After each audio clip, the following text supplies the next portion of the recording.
Welcome, everyone, to the On-Chain AI podcast, where we interview some of the leading projects at the intersection of AI and Web3. And today I'm super grateful to have David A. Johnston, who is one of the main contributors of Morpheus. Morpheus is a peer-to-peer network for generative AI. Previous to Morpheus, David was at Space Fund, Multicoin, as well as Polymath. David, thank you so much for joining. Thanks, man. It's good to be here. Yeah, it's been a lot of crypto projects the last 10, 12 years, from the old days of Bitcoin to helping with early days of Ethereum. So it's been really cool to see the evolution of the whole ecosystem. So yeah. Yeah, absolutely. So because you're working on a project called Morpheus, I figure maybe the first question is to ask you, before we get into kind of the AI Web3 questions, what's actually your favorite Matrix movie? It's got to be the original, The right? original? Like, I was born in 85, the movie came out in 99. So yeah, Yeah. it was a good age to appreciate, sort of the idea of breaking out of the Matrix. And yeah, no, I think it's a cool naming convention. I get why the Anons, when they dropped their paper, Yep. picked Morpheus. It's also, obviously in the public domain because it's, Yeah. an ancient Greek god. So, it's kind of safe and easy to go with something in the public domain. Yeah, and that's kind of how it I guess came about. Is I had been writing about this concept of smart agents, like how do we connect AI to smart contracts, right? Okay, well, let's use a user's Web3 wallet. That's a pretty good way to do that. And then you need a local open source large language model, right? And so the Anons wrote this paper basically saying, oh, that's a nice idea, but we need a network, right? It's not enough to have a local install. Got to be able to serve people who don't have hardware or GPUs or whatever, right? So, yeah, it's been wild. They published the paper September 2nd, which I noticed later is the birthday of Keanu Reeves, and I was like, I like what you did there. But then I thought, like, how long did they wait to publish this paper? And it's like, I hope not too long. But yeah, and then the community kind of really took off. So it's been a wild few months. Definitely. Yeah. We'll definitely talk more about that, how that all kind of came together a little bit later in the conversation. But let's talk about you first a little bit. Let's talk Sure. about, for the audience that doesn't know you as well, let's talk about your background because, certainly I think a lot of people know you for the Web3 ecosystem, being one of the initial folks that kind of pushed the idea out there in the ether, so to speak, about a framework for distributed applications. I know Yep. when you and I had talked, you had mentioned you'd done some previous work with natural language processing, kind of the previous era before we got, all the GPT models, which was fascinating. So why Yep. don't you walk us through your background there? Sure, man. So always been a technology nerd, always been a free market economics guy, since I was pretty young. And so it, wasn't surprising that I, got turned on to Bitcoin pretty early in 2012. Even before that, if you remember like the Second Life days, I played around with Linden dollars and building stuff in the world.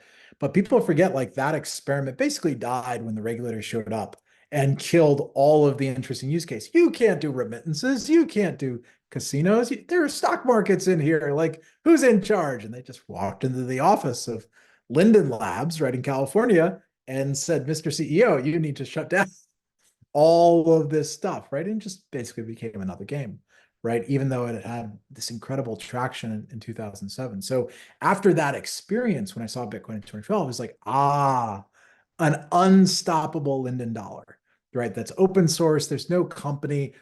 The brilliance, I think, of Satoshi was separating the protocol layer from the application layer, right? Bitcoin doesn't know the state exists. It's just a basic protocol. It keeps on churning. If some companies and countries like it, they can add it to the application layer, but Bitcoin runs, neutrally, jurisdictionally agnostic anywhere. And I thought that was the brilliant insight.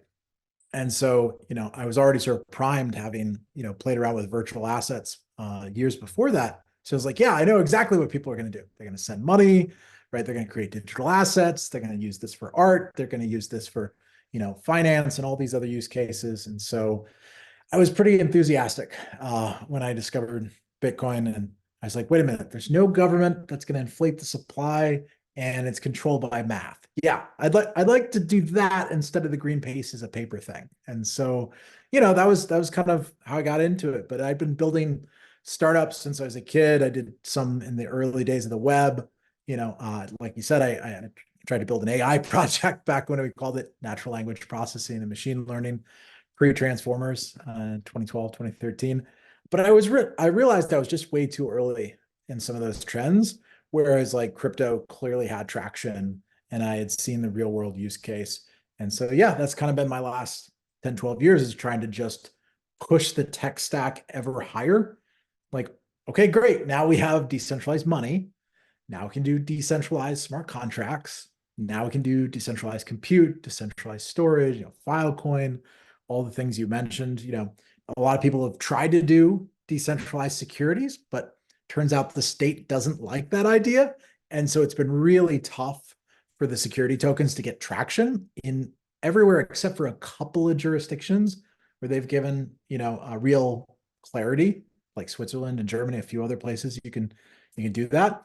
But most of the use cases, it's been something where you had a high friction point, and this, permissionless system sort of just changed the equation and open it up for people. But anyway, so that's me. I live in Austin, Texas. I lived in Puerto Rico before this, and in Austin before I went to Puerto Rico. So I've kind of lived in a few different places, but I go to a lot of crypto conferences.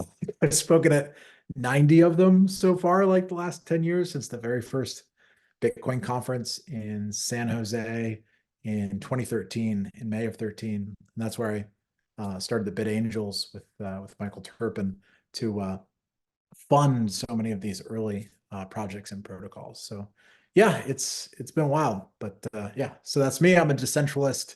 I'm dedicated to increasing human freedom and prosperity, and whatever I need to do, to build, protocol wise, I'm gonna keep doing that till we can sort of separate not just the money in the state, but the intelligence in the state, the nation in the state. Like, one by one, we'll separate out those monopolies, and I think that will be a much better future. Definitely, absolutely. So I think perhaps a good segue to that, as you kind of touched on several of the principles or merits of blockchain technology and crypto.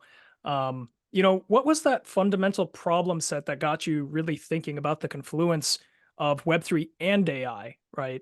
Because I know you kind of talked about the notion about blockchain and cryptocurrency, but I think AI is really interesting because we're at this intersection now, and I think you see kind of where these Right. pieces fit together.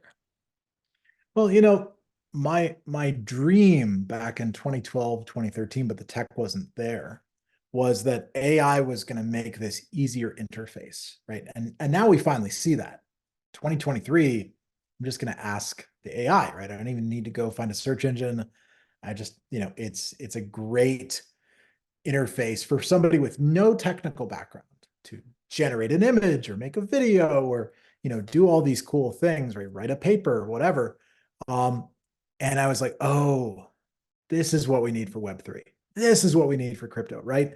We've got 400 million people now that have a Web3 wallet, maybe have a little bit of crypto, but it's not easy to use. You really have to, be more technical. And it reminds me of the web in like 97, 98. I don't know if you remember the web pre-Google, but it was janky, right? It was not easy to use. Google shows up and there's just this magic box. There's no directory. You don't need to know anything. Just tell the magic box what you want. It's going to curate the entire internet and give you a great answer. You just pick the one you want, right? And I was like, so that's the moment we need to get to. And this is the technology that can do that, right? So I want a chat interface that understands smart contracts and Web3. And I can just say as a layman, oh, I want to send Ethereum to Bob. Okay, great. I've set up that transaction. Is this how many you want to send? Is this the right Bob?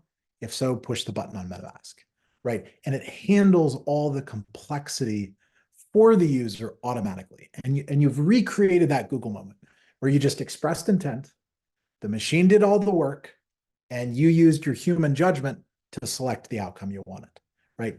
I think that's the key, right? And we can talk more about this later, but there's a different vision, and there's been a different vision of AI and crypto and it's almost like more an advanced, right? AI has to be autonomous. It has to run off and operate automatically and do these things, right, without any human feedback. But I don't think for a lot of use cases that the tech is there yet. You could probably do that for some trading bots. You could probably do that for some DeFi stuff.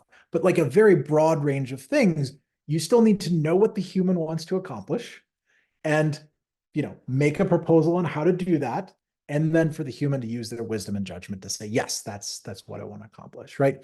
And so it was almost sort of, when I wrote the paper on smart agents last year, was like taking a step back and saying, hey guys, before we get to the amazing autonomous stuff, let's just get the human inserted into the heart of AI. And we've already got private keys. We're already got a Web3 wallet. That's a really good way to cryptographically prove that that was my intent. And that's the thing I authorized, right? Because when I was talking with Eric Voorhees shortly after the Morpheus paper came out, he's like, oh, that makes sense. The only thing an advanced AI could never, create is a private key, right? It can't break the laws of thermodynamics and physics. Like, we have encryption on our side. We can use that to prove this is a human, who has that Web3 wallet and is authorizing that action. So that's the kind of whole approach for smart agents. And that's what the authors of the paper for Morpheus were riffing on, was like, yes, let's insert the human. Let's do the thing we can do right now. And then that can be the basis for, yes, a lot more advanced autonomous stuff, but I want that interacting with my personal AI. I still want an AI that's my personal AI, for the same reason I want a personal computer, for the same reason I want a personal phone, right? You're going to want a personal AI where you can take your data anywhere. It's your wallet. It's your information. It's an extension of you. It's not working for somebody else, right? That seems pretty obvious to me as a key piece in it. It's sort of been missing. So I'm glad we have this terminology now of smart agents and, using those, in order to empower people with a personal AI, I think is really cool. Yeah, absolutely. I think, so just to parrot back what you said, it's kind of thinking about technology cycles or advances in regards to like layers of abstraction for Yep. people to use these things to create some sort of value or to access something to increase accessibility. And I think in no place, to your point, is that more prevalent than in Web3, right? It feels very difficult to still kind of interact and access some of these things for the common person. So if we can use smart agents, to your point, to act as this abstraction layer to let anybody interact with smart contracts, with different dexes, with Yep. NFTs, this is kind of that onboarding step, and this is Yep. quite prevalent, as you well know, across the ecosystem, in the last cycle with Web3 gaming. So I used to work at Immutable, and that was kind of the thing that was always top of mind. How do we onboard Web2 users into the Right. video games? So yeah, no, that's a great problem that Morpheus is positioned to solve.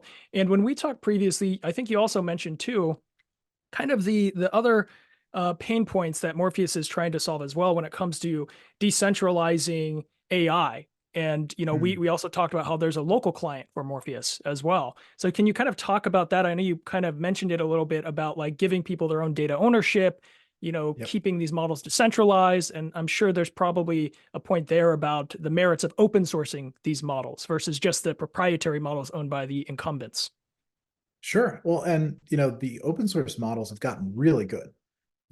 Some of them are within like 95% as good as like a chat GPT-4, right? So they can do a lot of powerful stuff. And honestly, they don't have to be perfect to do many of the use cases that people want. And given the speed at which the open source models are growing, I wouldn't be surprised at all if very soon they surpass the proprietary models, right? In size and accuracy, and certainly in specific niches, right? If it's open source, I can make a smart agent that does like this one thing.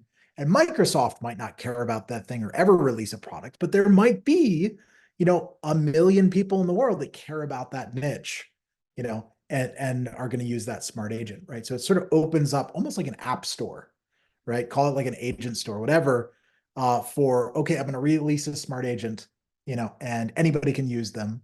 And based on their popularity, people are going to get rewarded, right? That's a cool aspect of Morpheus, is it rewards the coders, not just people providing compute, proof of work, not just people providing capital, proof of stake, but the coders, people building front ends, all of that gets rewarded in the mechanism. That really reminded me of like the early days of Ethereum. Like people focus on the crowd sale that they did, and okay, you could be an Ethereum miner, but don't forget they rewarded every single coder who contributed before the Genesis block and just airdropped them ETH. Like hundreds of people, if you so much as commented or or just any way involved tangentially in the code, they understood they needed to build a broad network effect of as many people holding ETH as possible, especially developers who ended up then building all the stuff on top of Ethereum, right? And people are like, oh, why do they have all the developers? Because they rewarded all developers, right? That was one of the strokes of brilliance that really made Ethereum Ethereum. And so, yeah, it's so cool to see that, here we are 10 years later, and that was 2014, and that was 2024, sort of happening again, right? And, in the face of all the regulations the states are starting to pass, it's cool to have an open source, uncensored, unrestricted intelligence that we can use, right? And like you said, you can download a Morpheus node today. Just go to mor.org and hit the download button. That's one of the community sites there before he's put up, is you can download a copy of Morpheus and it'll put a local large language model on your machine. So as long as you got more than 16 gigs of RAM, which most computers do, you can run a large language model right on your machine and just prompt away, right? You don't need a network. You don't need to pay anybody else. Go for it, right? And so at a minimum, it's a free version of ChatGPT. I think it defaults to Mistral or Llama 2, one of the open source models that are popular today, but you can choose any model you want, right? It gives you the freedom to do that. And the models keep getting smaller and more accurate. I wouldn't be surprised at all if we're starting to see models on phones. Some of them are getting under like a gig, like great. But, again, to credit the Morpheus authors, they're right. Not everybody has that hardware, right? And so you need a light client, so to put it in crypto terms, you need a light client that I can access the same things. And I've still got my key. I can sign transactions and take actions. But I don't have to have that heavy hardware in order to operate. And so I think that's a really important thing. So the community is going through this fair launch right now, over 90 days. And then the phase 2 is once the token is live on May 8th, then you can bring on decentralized compute and you can start, paying compute providers to offer inference prompts to the user, right? And that'll sort of be the phase 2, the next big unlock for the community. Yeah, that was a great overview of just kind of talking about the problem set. I mean, I think it's a extremely lofty vision, of both on one end, making the user experience a lot easier to onboard people into crypto, abstracting the complexity and being able to interact with some of these dApps or smart contracts. And then on the flip side, to your point, making sure that the AI is decentralized and open source and also accessible, to your point, for people that perhaps don't have the compute capabilities to run these local models on their computers. I think that is a good sets us up good to perhaps maybe if you want to give us a definition of what smart agents are and maybe explaining what the Morpheus platform is at a high level. I know we kind of touched about it on its edges, but I think for those that don't really know that much, maybe give them the 0 to 1 here. So let's start with smart agents. In simplest terms, a smart agent is a personal AI that can use smart contracts and that is connected to a Web3 wallet. That's it, right? That's the pieces you need, and you could say long-term storage of that context, right? So, it has to have a large language model and be able to understand your intent. So it's your personal AI, great. It's got these embeddings and understands how to call the smart contract, great. And it's got the ability to sign a transaction, right? So I was there in those early days, memeing like smart contracts into existence. My friend Jonathan Moyan gave the first ever speech even before Ethereum was announced about smart contracts, right? He's one of the co-founders there.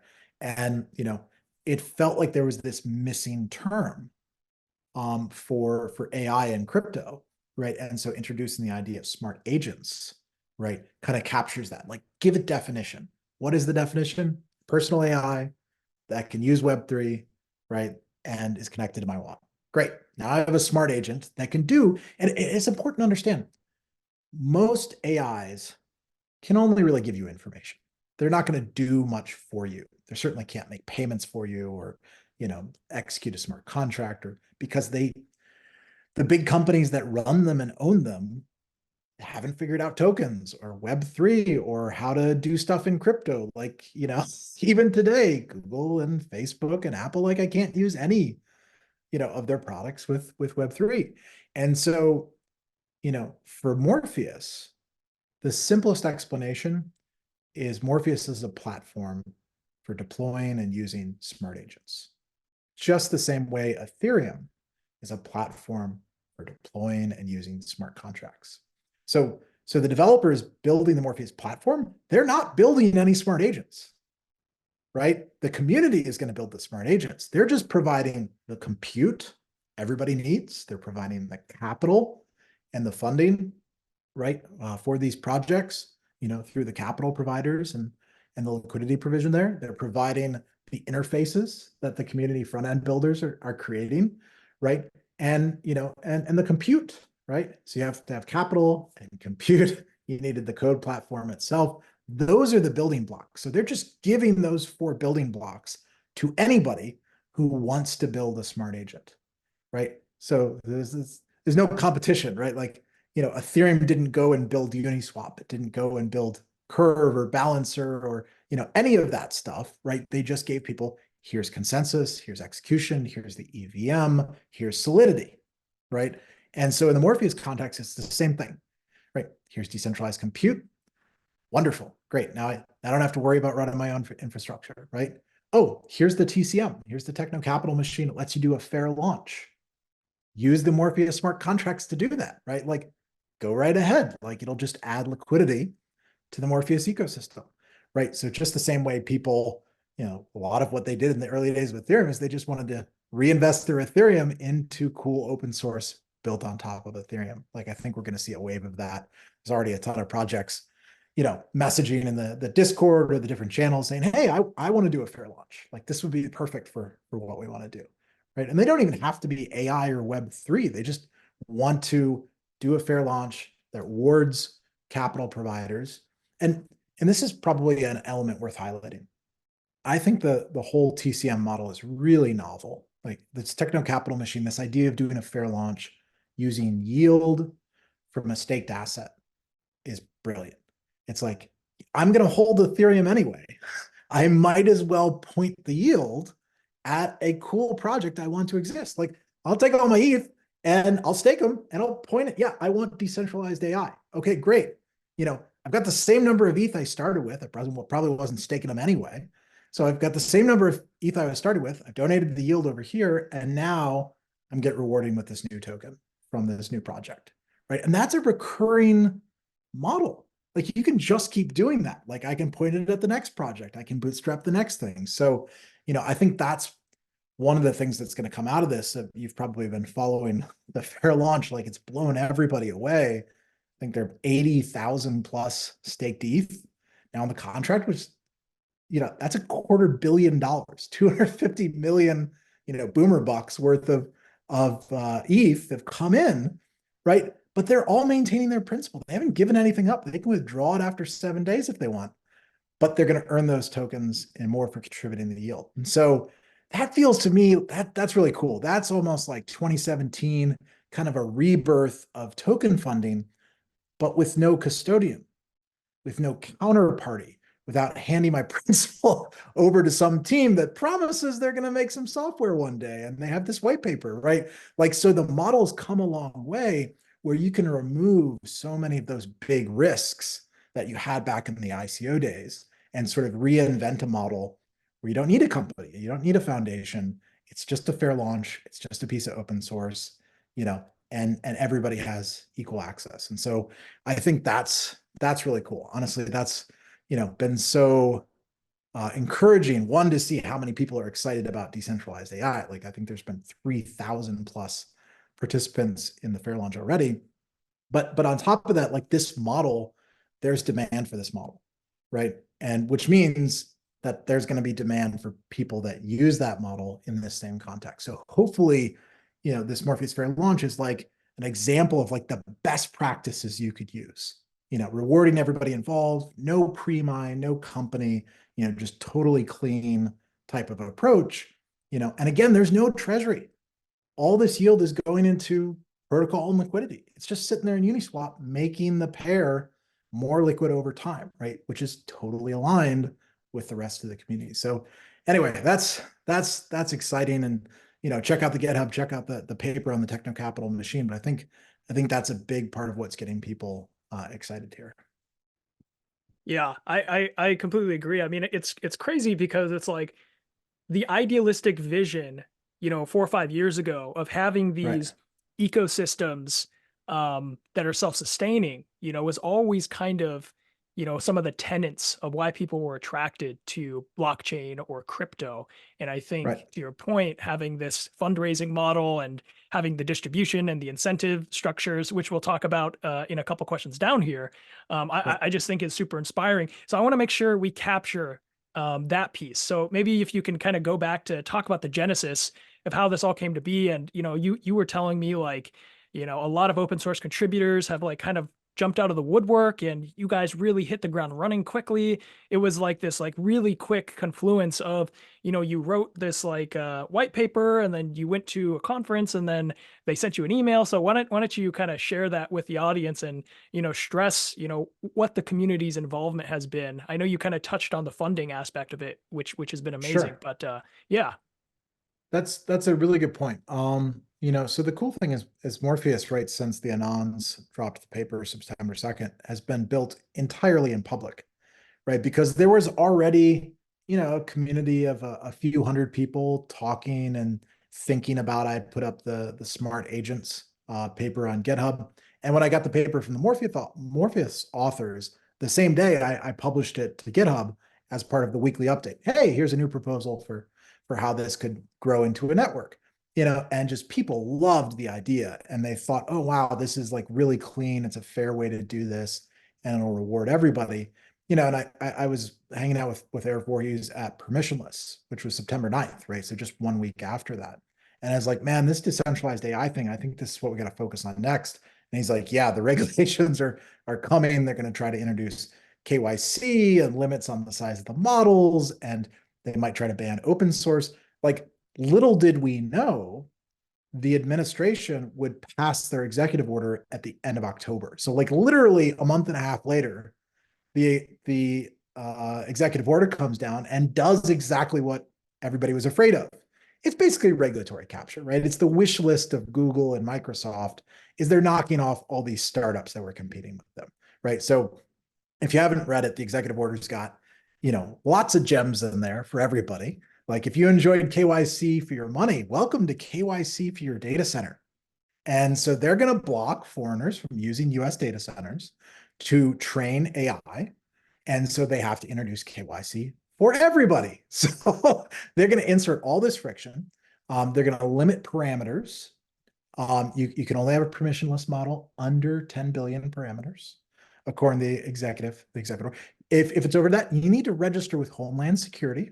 They haven't figured out how, but you're going to have to register. You're going to need a license.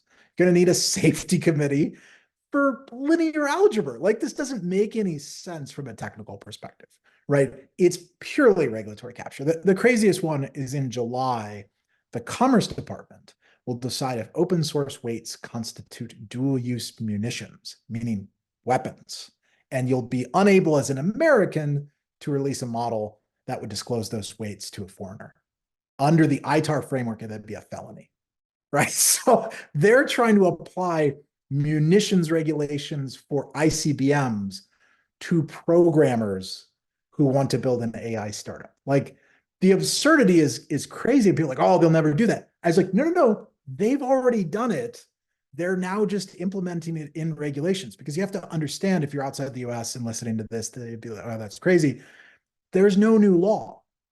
An executive order just says there's an existing law, the National Defense Act or the National, Production Act or whatever, right? And they cite 3 or 4 of these laws in the executive order and say, hey, we already have the authority. AI is a weapon, so we gotta, protect the people. And so that's the absurd justification they've made to introduce these rules, right?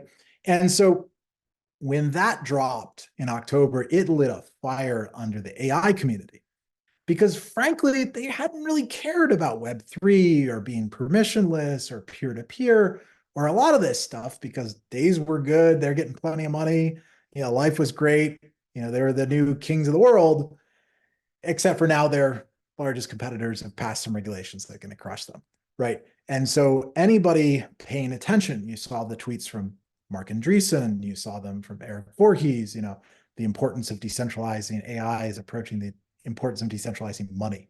And if you know Eric, that's a really strong statement, right? Because he spent his last 15 years of his life trying to decentralize money, right? And so this is really important. People realize that. And so you started to see the AI and crypto communities come together, right? Eric hosted a party, Keep AI Open in San Francisco, and we announced it. And in 24 hours, we had 700 people show up from the AI community to say, keep AI open, right?